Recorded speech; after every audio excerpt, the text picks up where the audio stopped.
رضای عزتیک روز 7 ینور سال 2023 با تکیه به چند منبع و همدیگان نازگل تولموشووا همسر دوم پرزیدنت سابق قرقیزستان قربانبک بقیف خبر دادند که تولموشووا در سن 47 در شهر مینسک پایتخت بلاروس بر اثر بیماری وفات کرده است.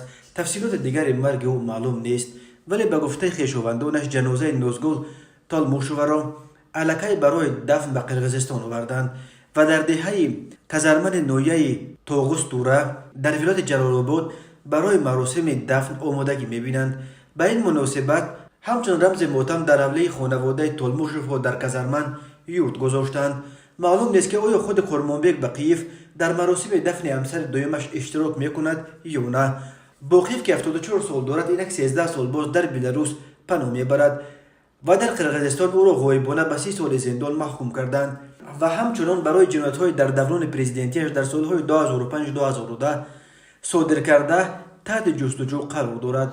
بقیف در چاره‌بینی‌های رسمی اساسا با همسر یکمش تاتیانا بقیفا که اصلش از شهر سمار روسیه است اشتراک میکرد. سال 2011 یک سال بعد فرارش از قرقیزستان نازگل تولموشووا در مصاحبه با روزنامه ایت نقل کرد که از سال 1995 با قربانبک بقیف زندگی دارد و آنها صاحب 2 فرزند هستند. سال 2016 خبر آمده بود که نازگل تولموشووا رهبر مهمانخانه اتل مینسک تعیین شده است. این مهمانخانه رسما به اداره کارگزاری پرزیدنت بلاروس تعلق دارد. قربانبک بقیف سال 2005 در نتیجه انقلاب لاله‌ها و سرنگون شدن پرزیدنت قبلی اسکر اکایف به قدرت رسید، ولی از سبب‌های سرنگون اوقایف درس نآموخت و ماه اپریل سال 2010 مردم در قرقیزستان دیگر باره آشوب برداشتند و این دفعه حکومت بقیف را با این جرم‌های آلودگی به فساد، رشوه و خیش و تباربازی سرنگون کردند.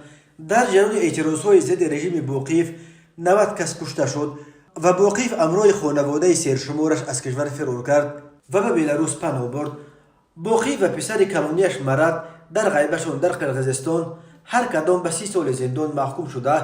پسر خرده او مکسیم بقیف و برادر جنیش بقیف در وقتش رهبر خدمات محافظت دولتی قرقیزستان بودند. هر دو به حبس عمرباد محکوم گردیدند.